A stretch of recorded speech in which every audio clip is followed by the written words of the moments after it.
Hello friends, জয় মোহনবাগান। আজ মোহনবাগানের ইলেকশনের রেজাল্ট বেরোনোর কথা ছিল, যদিও ইলেকশন বলা ভুল, কারণ এখানে কিন্তু ইলেকশন কিছুই হয়নি। আগে থেকেই সমস্ত কিছু ডিসাইড হয়ে গেছিল এবং দুপক্ষে কিন্তু সমঝোতা করে নিয়েছিল যে ইলেকশন করে আলাদা করে কিছু হবে না। তাই জন্য যেই লিস্টটা জমা দেওয়া হয়েছিল সেই লিস্টেই কিন্তু নির্বাচিত হয়েছে এবং সেখানে দেখা যাচ্ছে সচিব হয়েছেন সৃঞ্জয় বসু, মানে এটাই কিন্তু হওয়ার কথা ছিল, সচিব সৃঞ্জয় বসু হবেন, যেটা এতদিন দেবাশিস দত্ত ছিলেন। এছাড়াও কিন্তু দেবাশিস দত্তকে সভাপতি করা হবে সেরকমটা কিন্তু শোনা যাচ্ছে। তো সভাপতি করা হবে যেহেতু তাকে, তাই জন্য এই মুহূর্তে কিন্তু তার নাম কোথাও ঘোষণা করা হয়নি।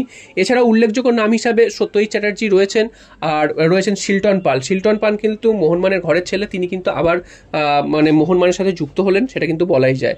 তো এইটাই ছিল আজকের মানে মোহনবাগানের রেজাল্ট, মানে ইলেকশনের রেজাল্ট। এছাড়াও কিন্তু বেশ আরও অনেকজন নির্বাচিত হয়েছেন, তাদের নাম আলাদা করে বললাম না।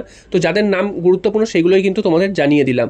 তো এবং এবার দেখা যাক মোহনবাগানের আরও উন্নতি সাধন তারা করতে পারে কিনা, কারণ আমরা দেখেছি যে দেবাশিস দত্তর নেতৃত্বে মোহনবাগানে কিছু ভালো হয়েছে, আবার কিছু কিন্তু মানে খারাপও হয়েছে। মানে খারাপ হয়েছে ঠিক বলাটা ভুল নয়, কিছু উন্নতি কিন্তু হয়নি যেগুলো সমর্থকরা চেয়ে এসছে। তো সেইগুলো এই নতুন যে মেম্বাররা এসে তারা ঠিক করতে পারেন কিনা সেটাই কিন্তু আমাদের দেখার, এবং আমাদের আশা থাকবে মোহনবাগানের সাফল্য যেন আরও অনেক উঁচুতে যায় এবং মোহনবাগানকে যেন আরও অনেক এগিয়ে নিয়ে যেতে পারে এই নতুন যারা কমিটিতে সিলেক্টেড হয়েছেন তাদের কাছ থেকে। এবং আমাদের অনেকগুলো দাবি দাওয়াও রয়েছে এবং বিভিন্ন সমর্থকরা বিভিন্ন সময় তাদের দাবি দাওয়া প্রকাশ করেছে, এবং আশা করবো সেই দাবি দাওয়াগুলো তারা পালন করবে। এবং যেটা আগেই বললাম যে মোহনবাগানকে আরও উচ্চতায় নিয়ে যাওয়ার যেটা চেষ্টা, সেই চেষ্টাটা তারা করবেন, এটাই কিন্তু আমরা আশা রাখি। এরপর চলে আসি মোহনবাগানের ট্রান্সফার আপডেটের কথা। ট্রান্সফার আপডেটের কথা আসলে কিন্তু কোনো প্লেয়ারের নামের কথা এই মুহূর্তে উঠে আসছে না। অনেকদিন ধরেই পুরো বিষয়টা চুপচাপ হয়ে গেছে, কারণ মোহনবাগানের একটা সমস্যা চলছিল ট্রান্সফার ব্যান। তো ট্রান্সফার ব্যান নিয়ে কিন্তু নতুন করে আপডেট এসছে, সেটা কিন্তু মোহনবাগান সমর্থকদের জন্য এবং আমাদের জন্য খুবই আনন্দের বিষয়। কারণ আমাদের কাছে এই যে নিউজটা এসছে সেটা হচ্ছে মোহনবাগানের ট্রান্সফার ব্যান ওঠা কিন্তু সময়ের অপেক্ষা, কারণ মোহনবাগান সমস্ত কিছু পেপার ওয়ার্কস করে ফেলেছে, ফিফার কাছে তারা সমস্ত কিছু সাবমিট করে দিয়েছে এবং ফিফার থেকে মোহনবাগানের কাছে নাকি ইমেলও চলে এসছে যে ব্যান উঠে যাচ্ছে সেই রকম কনফার্মেশন। এবং অফিসিয়ালভাবে বা ফর্মালিভাবে যদি সেটা জানাতে হয় সেটা কিন্তু আর 1-2 দিনের মধ্যে হয়ে যাবে। তো এখানে নতুন করে কিন্তু কোনো কিছু আর হওয়ার নেই, এবং মোহনবাগানের সামনে যে ব্যানের খাড়াটা ঝুলছিল সেই ব্যান কিন্তু উঠে যাচ্ছে। এবং এই ব্যানটা যে কিছুই ছিল না বা খুব একটা গুরুতর কিছু ছিল না সেটা তোমাদের আগেই জানিয়েছিলাম। তো এতদিন ধরে হয়তো কিছু টেকনিক্যাল কারণের জন্য বিষয়টা ঝুলেছিল এবং সেই টেকনিক্যাল কারণটা মিটে গেছে এবং মোহনবাগান অনেক দিন ধরে চেষ্টা করছিল এবং সেই চেষ্টা আজকের ফলপ্রসূ হয়েছে। এবং যেটা জানা যাচ্ছে যে এই ব্যানটা কিন্তু মানে উঠে গেছেই বলা যায়, এবং সেটা অফিসিয়ালি বা ফর্মালি যদি জানাতে হয় তাহলে হয়তো 1-2 দিন লাগবে এবং মোহনবাগান কিন্তু এখন থেকেই মানে সমস্ত কিছু কাজকর্ম শুরু করতে পারবে এবং তাদের কিন্তু ট্রান্সফারে কোনো বাধা থাকবে না।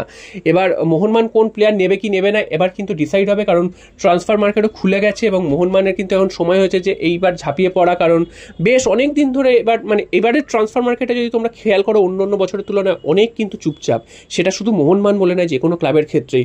এবং একদমই কিন্তু কোনো মানে নাম উঠে আসছে না বা কে কোন প্লেয়ার আসছেন বা কাদের দিকে টার্গেট করেছে সেভাবে কিন্তু জানা যাচ্ছে না।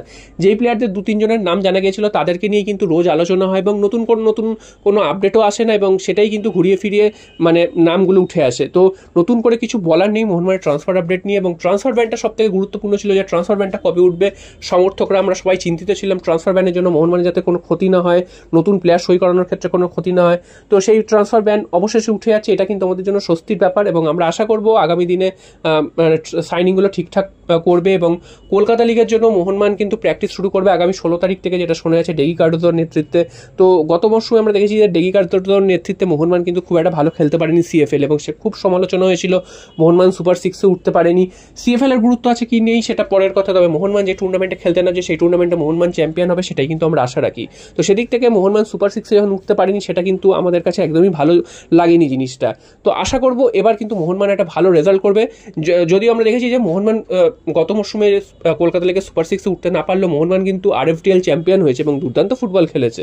তো সেইটা কিন্তু আমরা আশা করব যে সেই দুর্দান্ত ফুটবলটা এবার কিন্তু প্রথম থেকেই খেলবে মোহনবাগান, এবং এখান থেকে বেশ কিছু ভালো ফুটবলার উপহার পাবো আমরা, যারা কিন্তু আইএসএল এ নজর কাড়বে এবং আইএসএল এ মোহনবাগানের দলের সম্পদ হবে, সেটাই কিন্তু আমরা আশা করব। এবং দেখা যাক মোহনবাগান এবার কি স্টেপ নেয়, এবার কিভাবে দল তৈরি করে এবং কোন বিদেশিকে সই করে, সেই দিকে তো আমাদের নজর রয়েছে। যে কোনো আপডেট এলে তোমাদের কিন্তু সঙ্গে সঙ্গে জানিয়ে দেবো। জয় মোহনবাগান।